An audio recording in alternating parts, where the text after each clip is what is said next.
Interested, Simon, to get your views on this. Is boxing prepared for one Imane Khelif to turn professional? Who is Imane Khelif? Imane Khelif won gold in the women's welterweight division in Paris this summer at the Olympics. That's despite failing a gender eligibility test last year. But the Algerian Olympic Committee on Sunday held a press conference, and she said that she's weighing up a bunch of interest from several promoters. It's not thought that amongst those interested are Frank Warren and Eddie Hearn. But is boxing prepared for Imane Khelif to turn pro? 2-weight world champion Natasha Jonas joins us live. Natasha, good morning to you. Do you think Imane Khelif is well within her rights to think that a promoter should step forward and promote her as a fighter?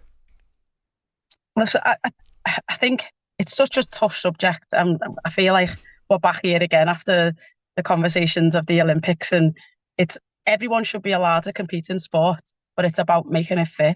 And how do you do that? I just don't know the answer for this particular scenario, because boxing is different in the sense that you are purposely trying to hurt your opponent.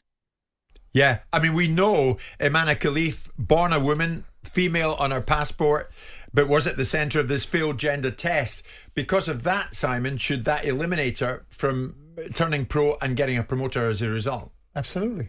If you're born with an XY chromosome, irrespective of DSDs, which is development, development sexual, delays in sexual development, then that's not the same thing as you're born biologically as a man. You may be denoted on your passport. That may well be in the test that the IOC deployed. But if you're born with an XY chromosome, you are biologically a male, which means that you should not be competing in women's sport. It's the end of the discussion whether a DSD comes into play or whether debates about the ideologies that people want to supersede society with. Biology is not trumped by an ideology. An XY chromosome, I'm sorry for all those that don't like it and all those that have their own particular belief systems and ideologies, is a biological male. End of discussion. Do you agree with that, Natasha? I know it's a delicate subject and I know people have strong views on it, but do you agree with that? To a certain extent, yeah. I just think it's a big taboo that's not going to end. I remember the WBC making a statement not so long ago, I think, saying that they will introduce a category for athletes like that, but then it's how many athletes are going to be in that category. So it's just, it's a mess. And I think a big part of that was the Olympics and letting that happen. Yeah, because it wasn't the end of the discussion at the Olympics. She went on and won gold. So why, Simon, should be the end of the discussion when she's trying to turn pro? But the Olympics qualification for identification was what was on her passport. And the controversy was around the IBA leaking a report that suggested that she had ostensibly, quote unquote, failed a test to compete in the class, i.e. the women's class, because she had an XY chromosome. If that is indeed fact, yes, I'm not against any categorization of people to be able to compete in a like-for-like basis. If you want to have a class for transgender, have a class for transgender. It's not an issue for me. If you want the same rights under the law and in recognising society and sport, that's not an issue.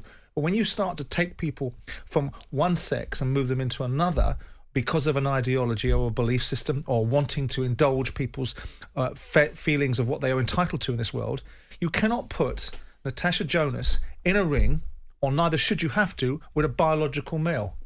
Irrespective of what people talk about, how testosterone is slowed down and what is done in this particular section or that section, how it comes through puberty. Let's ask Natasha herself. Hypothetically, Natasha, and you know what's coming, Imane Khelif, born a woman, female on her passport, if you were to fight her, would you? I mean, personally, I would. She's not unbeatable. She has been beaten. I think we've seen Amy Broadhurst as well make statements about competing against her. But I don't think it should be put on me to make that decision. I think there should be, a rule, and then let everyone abide by the rule. So whatever the rule, however they come to that decision, to make it fair, and also let her be able to compete, then do that. But the advantages that she's got is probably, well, I don't know chemically wise, but, no different to females who are doping and being, failed tests. Tasha, she might be the thin end. On that. Tasha, she's the thin end of the wedge. You will look at her and say that, I'll call her her, I don't think it's a her, I think it's a he. You will think that he has no biological advantage because you've seen what they've done in the ring against the power that they've got deployed. But then you open the door for someone that is in a different power bracket, that does have a different criteria of power and strength. So you don't think she should be allowed to turn pro? Not as a female boxer, no.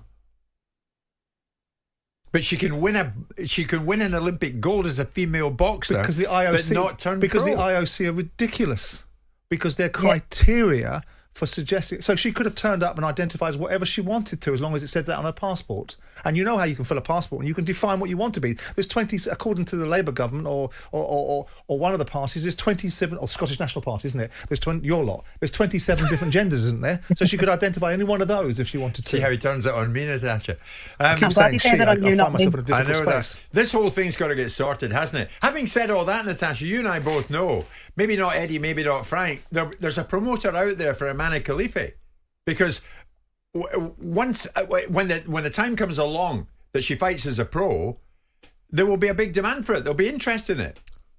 Yeah, I think they say what's the saying? I think even bad publicity is good publicity. So yeah, there is a storm around her. The world wants to know. There's a whole section of society that support what she's doing, but there's also a section that don't. So it's one of them taboo subjects that's probably not going to go away until someone stands up and make a decision. And like Simon's saying, there does need to be just a rule. It shouldn't be left to the boxers to decide whether or not, that's correct. They agree with this, Tasha shouldn't be put in a situation. What is next for you? Now that we have you to ourselves and you're live on the show, what's happening? What's in the horizon? Nothing that I know of. Nothing that's definitely hoping to be out before the end of the year. And yeah, we're just waiting to hear who that'll be and when. Okay. Natasha, you're always welcome in this show. Thank you so much for joining us. There will, as I said there will be a promoter for Imane Khelif. Because there's a demand to see this fighter fight. But they're not in the business of trying to be... that's a promoter that has no integrity and no substance. That's a promoter that's trading on notoriety and controversy and sees a commercial opportunity in this. The IOC were woke and weak and poor. Natasha shouldn't be in a conversation where she's asked to make a decision. It should be governed above her. So she is determined by those above her rather than actually, do you want to do this? It's like the ridiculous conversation we had with the idiot Callis Sowland about Conor Benn being put in a ring with Chris Eubank Jr. based upon what type of drug he was allowed to take. Do you remember that conversation where he consulted with the doctors? And these are the promoters that we are tipping our hat to. Yeah. I'm glad you had a swipe at the SNP, though. That always makes you feel better, doesn't it? It's 11:30. On AM, on DAB, via the talkSPORT app and on your smart speaker. talkSPORT.